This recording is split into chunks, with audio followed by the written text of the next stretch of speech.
There was a room at the house he never walked into, not because it was forbidden, not because it held something dangerous, but because every time he passed by, the laughter inside made him stop. His name was Thomas Whitmore, billionaire, widower, 48. He built empires, negotiated mergers, and turned collapsing corporations into gold. But inside his own mansion, with hallways quiet like libraries and walls colder than boardrooms, his son's laughter never came from him. It came from the kitchen, from that room, from her. Her name was Annie, the maid. She'd worked there for 9 years, never late, never loud, never once asked for more. She cooked, cleaned, stayed out of the way. And yet lately, she seemed to be the center of something Thomas couldn't touch. Because when his 14-year-old son, Luke, skipped piano lessons, it was to sit at the counter while Annie baked. When Thomas tried to talk to Luke about school, he got shrugs. But Annie? She got stories, smiles, secrets. Thomas first noticed it on a Tuesday. He was home early. No one knew. And as he climbed the stairs, he heard it. "Promise you won't tell him." Luke's voice, hushed. Then Annie's voice, gentle, steady. "I'd never betray you. You know that." Thomas froze, not because they were whispering, but because he realized he was the outsider in his own home. The boy had found someone to trust, and it wasn't him. That night, Thomas stood outside the kitchen. He didn't enter. He only watched. Through a crack in the door, he saw them. Annie stirring soup, Luke beside her, grinning. It looked like family. And Thomas, for the first time in years, felt something in his chest that wasn't strategy or calculation. It was fear, not of Annie, but of what she had that he didn't. Thomas hadn't always been distant. There was a time, before Julia died, when dinners meant conversation, when Luke would run to him with scraped knees and silly questions. But after the accident, silence became routine. And Thomas, like every man who didn't know how to grieve, buried himself in numbers, in meetings, in anything that didn't breathe like a boy or cry like a memory. He paid for the best schools, the best tutors, the best therapist money could buy. But he never asked who tied Luke's shoes when he was too small to know how, or who taught him to braid the dog's ears and laugh about it, or who remembered he hated carrots but loved sweet corn. He never asked, because Annie was always just there, not seen, just expected, until she became unavoidable. It started with a drawing. Thomas found it in Luke's backpack while looking for a missing report card. A simple pencil sketch, a woman's hands holding a teacup. Strong hands, worn, real, not a face, not a name, just hands.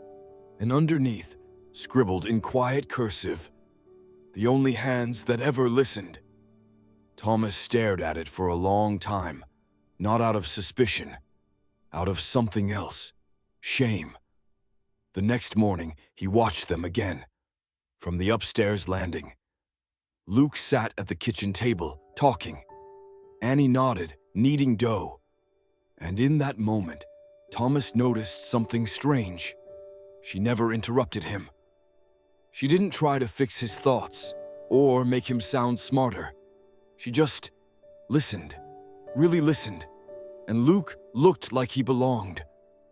That night, Thomas poured himself a drink he didn't finish. He opened a drawer in his study and took out something he hadn't touched in years. A photo of Julia holding baby Luke.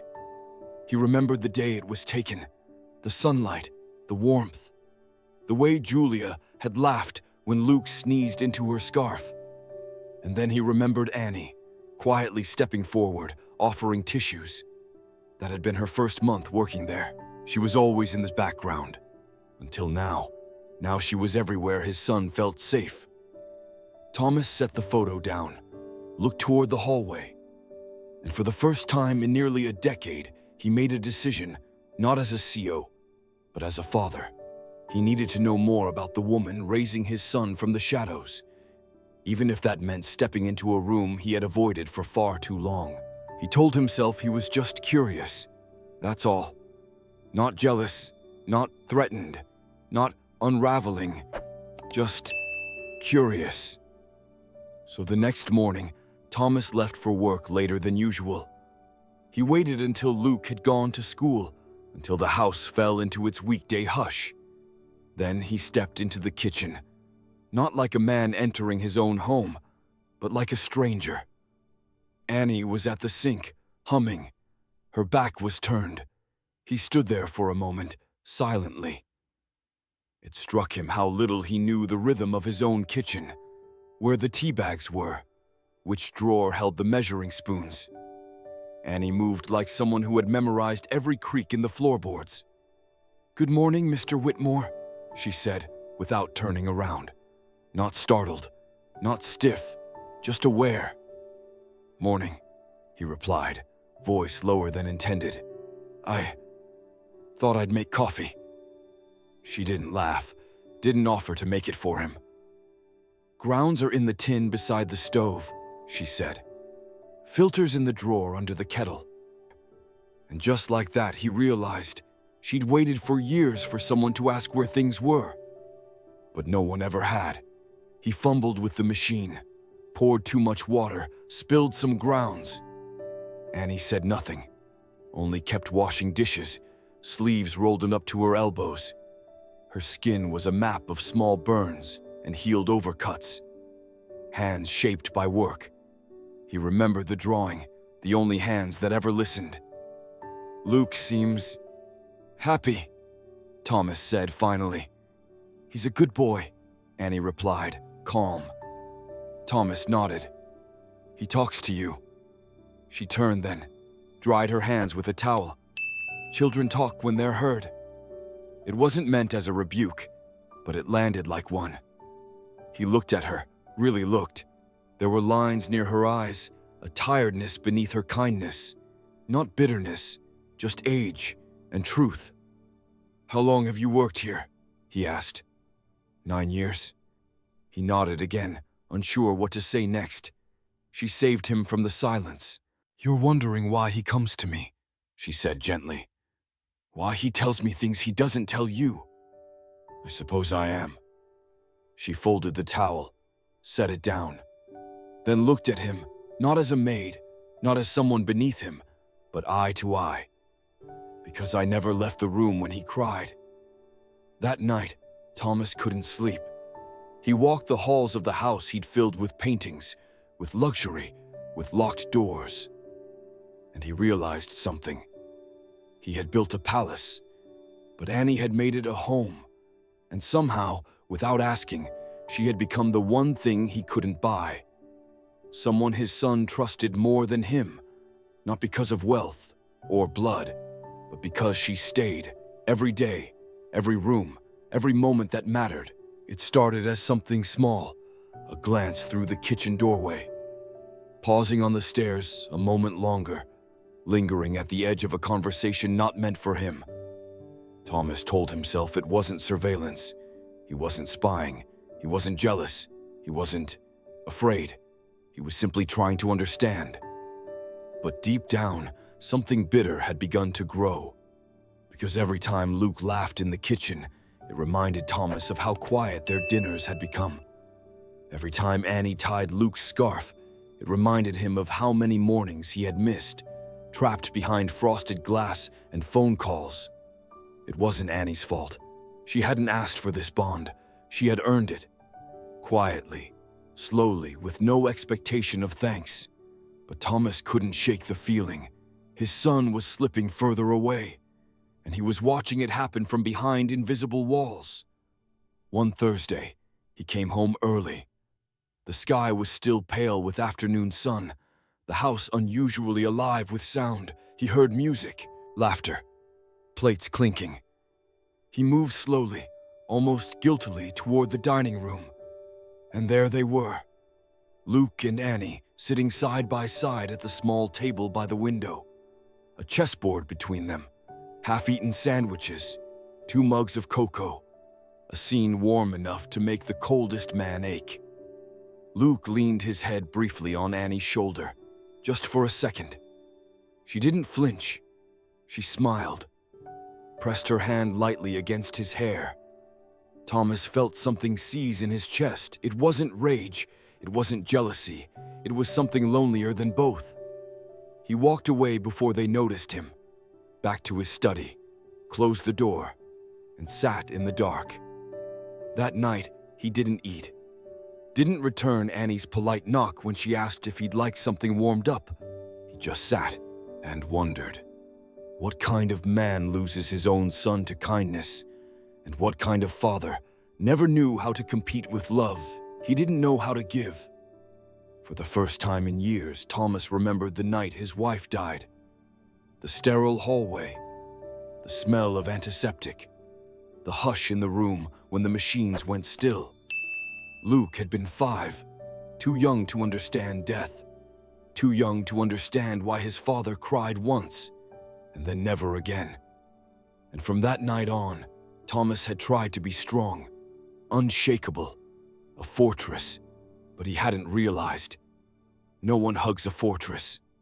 That night, he didn't sleep. Just before dawn, he stepped into the hallway. And for the first time, he stood outside Annie's room. The door was closed, but the light was on. And inside, soft humming. A lullaby, maybe, or just a habit of comfort she gave herself, because no one else ever had. He didn't knock, didn't speak. He just stood there, listening, and wishing he had come here sooner. The next morning, Thomas tried. He rose earlier than usual, skipped his morning calls, even attempted pancakes, though the smoke alarm had other plans. Luke wandered into the kitchen, rubbing his eyes, backpack half-zipped. "You're up early," he said, surprised. "I thought we could have breakfast," Thomas offered. Luke looked at the empty pan, the scorched mess on the stove, and then he smiled, just barely. "Nice try." They sat down anyway. Cereal, 2 spoons, 1 strained silence. Thomas searched for something to say that didn't sound like a headline or a directive. "How's school?" "Fine." "Math?" "Still math." "Chess?" Luke paused. "I'm getting better." Thomas sipped his coffee. "You're always good at patterns." Luke didn't reply right away. Then, cautiously, he said, "Annie says people are like patterns too. If you know where the hurt is, you can figure out the moves they make." Thomas blinked. It was the first time in years Luke had quoted someone other than a textbook, and it wasn't him. Later that day, Thomas stood in the doorway of the laundry room. Annie was folding sheets. She didn't look up. "You've become important to him," he said quietly. She kept folding, calm, steady. "I didn't try to." "I know." He hesitated. Then, "Do you think I've lost him?" Annie stopped, turned slowly. Her face held no judgment, just the weariness of someone who had seen this question before, in many forms, from many fathers. "I think," she said carefully, "you don't know where he hurts." Thomas swallowed. "I don't know how to ask." Annie folded another sheet, this time more gently. "You don't ask," she said. "You sit with him. You let him feel seen. You let him take the time you never did." He nodded, unsure whether to feel grateful or ashamed. Maybe both. That night, he knocked on Luke's door. "Can I come in?" Luke shrugged. "It's your house." Thomas stepped in, sat on the edge of the bed. There were drawings on the wall, sketches of places Thomas had never been, people he didn't recognize. In the corner, a small framed photo of Annie and Luke, grinning at the zoo. He didn't remember the trip. "I missed things," Thomas said. Luke didn't look at him. "I know. I didn't know how to be around pain." Luke nodded, still silent. "I want to try, even if I'm late." Luke finally turned. His eyes weren't angry, just tired. "You don't have to be, Annie," he said. "Just don't be gone." That night, for the first time in years, they watched a movie together. They didn't talk much, but the silence didn't feel sharp. It felt healing. Somewhere down the hall, Annie smiled as she passed the closed door, and for once, she didn't have to listen through the walls. She already knew. The storm came on a Sunday. Not a metaphor this time, a real one. Thunder rolled in like distant drums, the kind that made old pipes rattle and windows hum. Thomas stood by the window, coffee in hand, watching the sky turn a strange, bruised blue. Annie had already moved the potted plants in, closed the back windows, folded towels beneath the drafty kitchen door like she'd done 100 times before. Luke was on the floor with his homework, chewing a pencil. The house for once felt full, alive in the small, ordinary ways Thomas had never noticed. Then came the knock, a hard, urgent knock, like someone didn't just need shelter, but answers. Thomas opened the door, and there he was, a man, older, white hair, sharp jaw, rain soaking through a coat too thin for the season. "Thomas Whitmore?" the man asked, voice clipped. "Yes." The man pulled something from his pocket.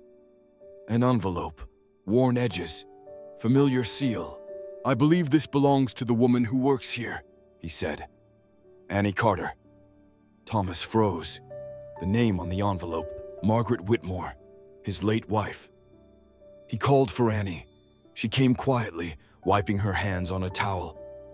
The moment she saw the envelope, her face changed. Not surprise. Recognition. The kind of stillness that comes from old pain being touched again. "I'll take it," she said softly. The man hesitated, glanced at Thomas. "She told me to give it to you, if anything ever happened." Then he was gone, just like that, leaving only rain and questions behind. Annie held the envelope without opening it. Thomas couldn't speak. Luke watched from behind the stairs, quiet as a breath. "Annie," Thomas finally said. "What is that?" She didn't look up. Instead, she walked past him, into the sitting room, sat down with the envelope in her lap, and whispered, "It's her handwriting." Thomas sat across from her. For once, roles forgotten. Just a man and a woman in a storm, with something between them that felt older than both. "She wrote to you?" he asked. Annie nodded slowly. "Only once." She opened it. The paper inside had yellowed, folded many times, written with care. Annie read in silence. A tear rolled down her cheek, but she didn't wipe it away. When she finished, she handed it to Thomas. His hands trembled more than hers. "Annie, if you're reading this, it means I've gone. I don't know how to thank you for staying, for holding this home together when I couldn't. I saw the way Luke looked at you. It never made me jealous. It made me hopeful. Because if anything ever happened to me, I knew he would still have you. You were never just the maid, Annie. You were the warmth I couldn't give him, and the woman I never dared to admit I admired. Forgive me for what I never said out loud." The room was silent. Thomas looked at Annie, not as a servant, not even as Luke's caretaker, but as someone his wife had trusted more than him. He opened his mouth to speak, closed it, then simply said, "I never knew." Annie looked at him, her eyes kind, her voice steady. "Maybe now you do." The letter stayed on the table for hours. Neither of them moved. It wasn't the words that held them still. It was what wasn't written, the gaps between the sentences, the silence Margaret had lived with, the silence Annie had accepted. Thomas finally rose. He walked to the window, watching as the storm eased, the rain thinning into mist. "I thought I knew everything," he said. Annie didn't answer. She was folding the letter again, carefully, like something sacred. He turned toward her. "Did you ever hate us?" She looked up, surprised, not by the question, but by the honesty in it. "No," she said. "Not hate. Then what?" Annie's voice was soft but unwavering. "Pity." Thomas sat back down. "That's worse." Annie shrugged gently. "Maybe, but it's honest." He nodded slowly, almost ashamed. "I never asked you who you were before us. You never needed to." "I do now." She studied him, the tired lines on his face, the weight he was finally letting show. Then she spoke, not as a maid, not even as Annie, but as a woman who had carried a life quietly for too long. "I was a teacher," she said, "in Alabama, before they shut down our school." Thomas blinked. "I didn't know. You never asked." "I'm asking now." Annie smiled faintly. "I raised a boy who wasn't mine, buried a man who never came back from war, lived in houses that weren't mine, loved children who didn't know how to love back. And you stayed," she nodded, "because some of us were never given the luxury of leaving." The room felt smaller then, not from guilt, but from truth. Thomas leaned forward. "Annie," he said quietly, "why didn't you ever leave this house?" She met his gaze, calm but firm. "Because Luke needed someone who wouldn't." That night, Thomas stood outside Luke's door again. He watched his son sleeping, arms curled beneath the pillow, peaceful, safe, and for the first time, Thomas whispered a thank you, not to God, or fate, or his late wife, but to the woman who had never been just the help. The next morning, he left a note for Annie. It sat on the kitchen counter, neat, folded. Inside, "Annie, this house has too many rooms, and none of them will ever feel whole again without you. Stay as long as you want, not as staff, not as a shadow, as the heart of this home." It was a Tuesday morning. The storm had passed, but the house still felt full of thunder. Luke sat at the kitchen table, tracing circles on the rim of his orange juice glass. Annie stood by the sink, hands wet from rinsing blueberries. Thomas had stepped out for a meeting. The silence left behind wasn't uncomfortable, but it was waiting. Then Luke spoke. His voice was quiet, steady. "Why did my mom write to you?" Annie didn't turn. Instead, she placed the blueberries in a bowl, slowly, one by one, as if time could soften the question. "She trusted me," she said at last. "I know, but that letter sounded like more than trust." Annie dried her hands, turned, sat beside him. "She was tired, Luke. Tired in places you couldn't see. And I was just someone who never asked her to pretend." Luke nodded, processing. "Were you ever close?" The pause was long, not uncomfortable, but sacred. Then Annie looked him in the eye. "She never crossed a line," she said. "Neither did I. But sometimes two women can understand each other so deeply, the world has no word for it." Luke took that in. He was growing fast, in body, in mind. But in that moment, Annie saw the boy again, the one who used to hand her daisies from the garden, the one who asked why she never cried, even when she was sad. He looked at her, not as help, not as someone who filled the gaps, but as someone who had always, quietly, been the glue. "Are you staying?" he asked. Annie smiled. "If I'm welcome." "You've always been more than welcome," Luke said. "You just never asked for it." That afternoon, Thomas returned. He found them both in the living room, Luke reading, Annie knitting. It looked like a scene from another life. He cleared his throat. "I spoke to the lawyer," he said. Annie looked up. "I want to add your name," he continued, "to the trust, to this house. You've given it more than I ever could." Annie set the needles down. "You don't need to do that." "I know," Thomas said, "but I need to." Luke watched them both, then stood. "I think this house was always yours," he said to Annie. "We were just borrowing it." That night, As the last of the storm clouds disappeared from the sky, Thomas poured 3 cups of tea, one for himself, one for his son, and one for the woman who somehow had become both the keeper of their pain and the reason they were healing. They sat on the porch as the sky turned orange, and for the first time, there were no secrets left, just air and peace and presence. Thomas had never been good with words. Contracts, yes. Deals, certainly. Speeches at board meetings where people nodded because their salaries depended on it. But not real words, not the kind that cost something. And so, instead of speaking, he wrote. Late one night, long after Luke had gone to sleep and Annie's lamp had gone dark, Thomas sat alone in his study, pen in hand, paper blank. He didn't know who the letter was for. Maybe Annie, maybe himself. But the words came anyway, slow, unfiltered, honest. I don't remember the first time I noticed you in the house. That shames me.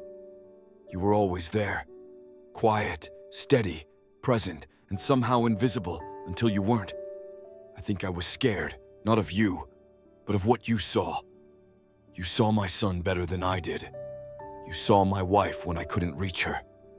You saw the cracks I tried to paint over with work and wealth and silence.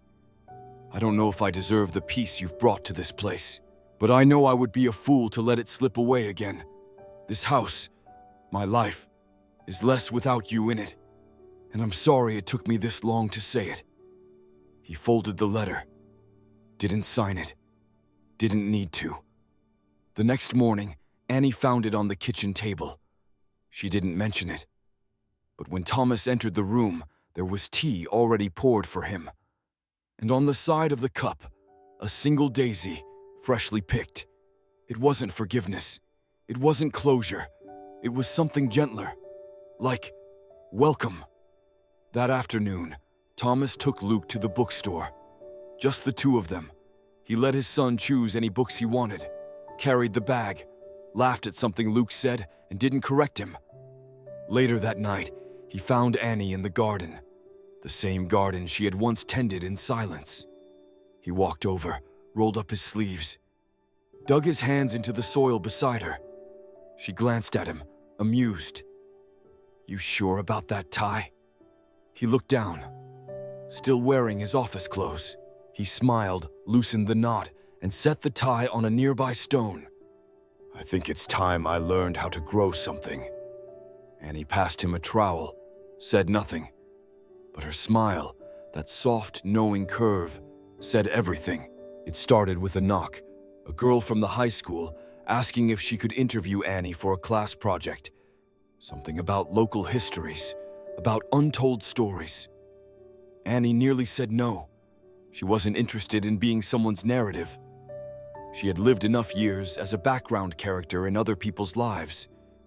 But Thomas encouraged her. Maybe, he said, it's time they heard the story from the woman who lived it. So she agreed. One interview turned into 3, then 6. Soon, a journalist called, then a historian, then someone from the city council. And before long, the town that once saw her as just the maid began to ask a different question. Who was Annie, really? They held a small ceremony, not for show, but for truth. A brass plaque was installed on the front porch, just beside the door. Luke helped choose the wording. It read, "The Carter House once served, now honored. Home of Eleanor Annie Carter, a woman who raised more than a child and healed more than a home. No cameras, no speeches, just neighbors. Some brought flowers, some brought apologies, some brought nothing but their presence. And that was enough." That night, after everyone left, the 3 of them stayed on the porch. Luke leaned against the railing, legs swinging. Annie sat in her favorite chair, a cup of tea in her hands. Thomas stood by the plaque, reading it again, slowly. "You know," he said, "I never knew your full name was Eleanor." Annie smiled. I stopped using it a long time ago. But it's beautiful, Luke added. Annie looked at the boy she had helped raise, at the man who had finally learned to see. And for the first time in decades, she said, "It's mine." The stars came out, one by one. Luke went to bed early. Thomas stayed behind, watching Annie pull a blanket over her lap. They didn't say much, but before heading inside, he paused in the doorway. "I never had a sister," he said. Annie looked up. "I never had a brother." They smiled. He nodded, then closed the door behind him. In the kitchen, the kettle still hummed. In the garden, the daisies had started to bloom again. And on the porch, where once stood a woman no one noticed, now stood a home with her name on it. Not because she asked for it, but because she earned it. Every day, in silence, and now, in legacy. Thank you for staying until the end. Sometimes all we need is a story, soft enough to rest in and honest enough to stay with us long after it's over. If this story found a quiet place inside you, leave a comment, even if it's just a "me too." Like the video if it made you feel seen. And don't forget to subscribe to Rain Inside, so you won't miss the next time we whisper a story just like this one. Until then, take care of that quiet part of you. I'll see you in the next story.